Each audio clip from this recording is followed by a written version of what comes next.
Hi, Doreen Cumberford from Rock Hill Re-Entry. Wherever you are on the globe, wherever you're going, or wherever you've been, there are 26 items that you can put in your expat toolkit. And so the first item is A for adventure.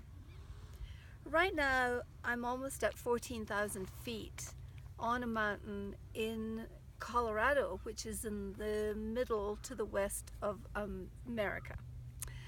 And just getting up this mountain is quite an adventure because you have to go through many what they call life zones.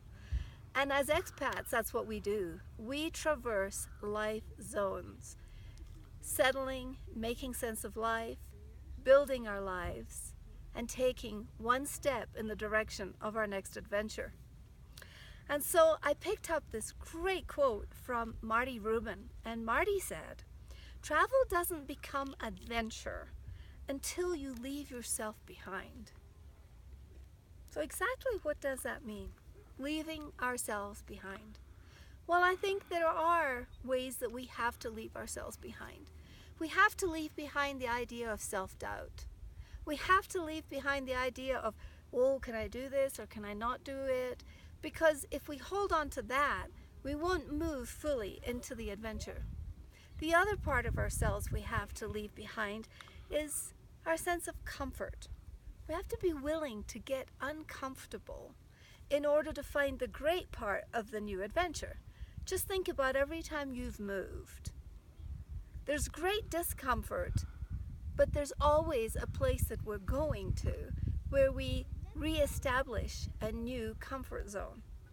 Now, you know, growth is always just a little bit outside of our comfort zone. They say that 4%, and if we can work 4% out of our natural skill set and comfort zone, is where we tend to make the big leaps.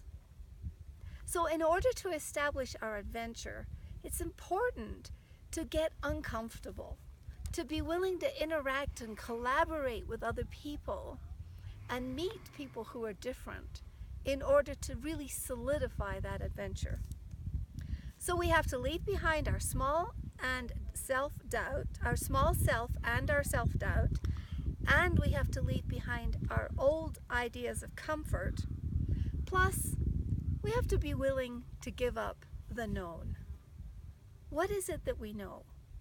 In order to get to another level of zoning of what we don't know, as we came up this mountain today, we actually drove through beautiful tree areas. And when we got above the tree line at about 12,000 feet, all of a sudden it's a harsh, bleak landscape. And we were in a landscape that is not our normal environment. So changing your environment takes you to the unfamiliar and the unknown. When you think about your next adventure and how to create it, I would invite you to leave behind the small self, the self-doubt, the old voices in your head that are saying, well, what if I can't, and maybe I couldn't, and all those conversations. Put them aside.